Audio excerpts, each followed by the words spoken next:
Mister Banerjee, আপনাকে আমি জানিয়ে রাখি, রচনা বন্দ্যোপাধ্যায় একমাত্র হিরোইন পশ্চিমবাংলায় যে মিস্টার বচ্চনের সাথে কাজ করেছে, আপনি বোধহয় জানতেন। আমি বলছি যে তৃণমূল লোগো ছিল বলে আমরা সবাই জিতেছি। স্বার্থ নিয়ে পাল্টি খাওয়া এটা মানুষের স্বভাব। স্বার্থ নিয়ে পাল্টি খাওয়া এটা মানুষের স্বভাব। চোরের দলে কাজ করে সৎ সাজা ভাব। দলের মধ্যে এত দুর্নীতি, কয়লা চোর, মাটি চোর, ত্রাণ চোর, বালি চোর, মিড ডে মিলের চোর। এতদিন কোথায় ছিলে দিদি? বিজেপি আসার পরে রচনাদির চোখ গেছে খুলে। বিজেপি আসার পরে রচনাদির চোখ গেছে খুলে। দিদি নাম্বার 1 এর কাজ এখন গেছে চলে। ডিপ্রেশন। তো তোমরা কি করছো?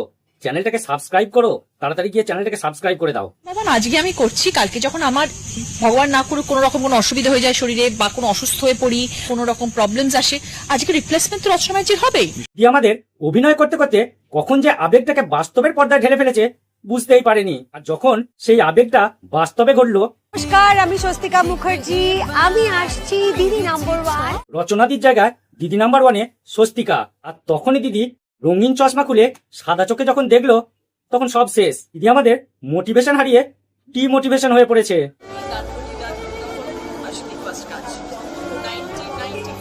কারো কাজ চলে যাওয়া সত্যি এটা খুব কষ্টের। তাই এই কাজ চলে যাওয়াটা, এতে আমার মনে হয় কারো খুশি না হওয়াটাই উচিত। রাজনীতিতে আসবে, ফয়দা লুটবে, আর স্বার্থ ফুরিয়ে গেলি পাল্টি খাবে। দলের মধ্যে এত দুর্নীতি, কয়লা চোর, মাটি চোর, ত্রাণ চোর, বালি চোর, মিড ডে মিলের চোর। বাহ, 5 বছর ঘর করে শ্বশুরবাড়ির লোকেদেরই চিনতে পারলো না। বলছি দিদি, মানুষ আর বোকা নেই যে অভিনয় দিয়ে মানুষের মন জয় করবে। এতদিন কোথায় ছিলে বুঝো না এই ব্যাপারটা। মিস্টার ব্যানার্জি, আপনাকে আমি জানিয়ে রাখি, রচনা বন্দ্যোপাধ্যায় একমাত্র হিরোইন পশ্চিমবাংলায় যে মিস্টার বচ্চনের সাথে কাজ করেছে, আপনি বোধহয় জানতেন। ও তাই নাকি? আপনি পশ্চিমবাংলার একমাত্র হিরোইন যে নাকি অমিতাভ বচ্চনের সঙ্গে কাজ করেছেন। আপনি এখন ডিপ্রেশন ক্যান্সার আক্রান্ত। মৌসুমী চ্যাটার্জি, অপর্ণা সেন, জয়া বচ্চন, মমতা শঙ্কর, রাখি গুলজার, এরা প্রত্যেকেই অমিতাভ বচ্চনের সঙ্গে কাজ করেছে। আর এরা সবাই কিন্তু বাঙালি। না জেনে নিজের বড়াই করছেন। মিস্টার ব্যানার্জি, আপনাকে আমি জানিয়ে রাখি, রচনা বন্দ্যোপাধ্যায় একমাত্র হিরোইন পশ্চিমবাংলায় যে মিস্টার বচ্চনের সাথে কাজ করেছে, আপনি বোধহয় জানতেন। সে ভদ্রভাবে আর কি করে বলবে? পশ্চিমবাংলার মানুষকে ধোকা দিয়ে চলে যাবে না। পশ্চিমবাংলার ব্যথা বেদনা, তাদের মনের কষ্ট সব দিদি বোঝেন। রাজনীতি রঙ্গমঞ্চ দিদি কিন্তু খুব সুন্দর অভিনয় করতে পারে। ভোটের আগে দলের প্রতি কি ভালোবাসা। আর যেই তৃণমূল ভোটে হেরে গেছে, রচনা বন্দ্যোপাধ্যায়কে আপনি ইউজ করেননি? তাহলে গড়িয়াহাট থেকে বা ফুটপাথ থেকে একটা মেয়েকে তুলে নিয়ে গিয়ে কেন হুগলিতে দাঁড় করালেন না? কি লেভেলের পাল্টি বাজরে ভাই। স্বার্থ শেষ হওয়ার পর মনে হলো যে তৃণমূল দলটা কয়লা চোর, মাটি চোর, ত্রাণ চোর, দূষিত সমাজে মূল্যবোধীন ক্যাক্টাসগুলোকে নির্মূল করতে এসে গেছে বিষাক্ত অ্যাটম বোমা। চলো অবুঝ রচনাদিকে নিয়ে খেলা হবে, খেলা হবে। ভিডিওটা শুধুমাত্র ফানি বা এন্টারটেনমেন্টের জন্য বানানো হয়েছে। তাই ভিডিওটাতে কাউকে ব্যক্তিগত আঘাত করা আমার উদ্দেশ্য নয়। শুধুমাত্র ভিডিওটা দেখুন আর আনন্দ নিন। আর ভালো লাগলে চ্যানেলটা অবশ্যই সাবস্ক্রাইব করবেন। ঠিক আছে ঠিক আছে।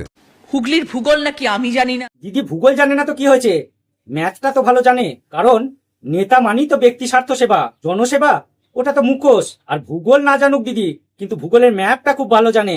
রাজনীতিতে প্রথম এসি হুগলিতে এত কারখানা দেখেছিল। ধোঁয়ার রঙিন আবেগে এতটাই বিভোর ছিল যে যে দলের হয়ে কাজ করবে সেই দলের মানুষগুলো কেমন সেটাই চিনতে পারেনি। বিজেপি আসার পরে জানতে পারলো। কয়লা চোর, মাটি চোর। এতদিন কোথায় ছিলে এই কথা যদি আরেকবার তুমি মুখে আনো। দল যদি জিততো তাহলে এই দুর্নীতিগুলো হয়তো সামনেই আসতো না, সব ধামা চাপা পড়ে যেত। যে এতদিন পরে চোখ খুললো। আপনি নিজে কতটুকু উন্নয়ন করেছেন একবার ভেবে দেখেছেন? আপনার পদ ছিল কিন্তু ক্ষমতা ছিল না। একটা কথা মাথায় রাখবেন, রাজতন্ত্র বেশি দিন চলতে পারে না।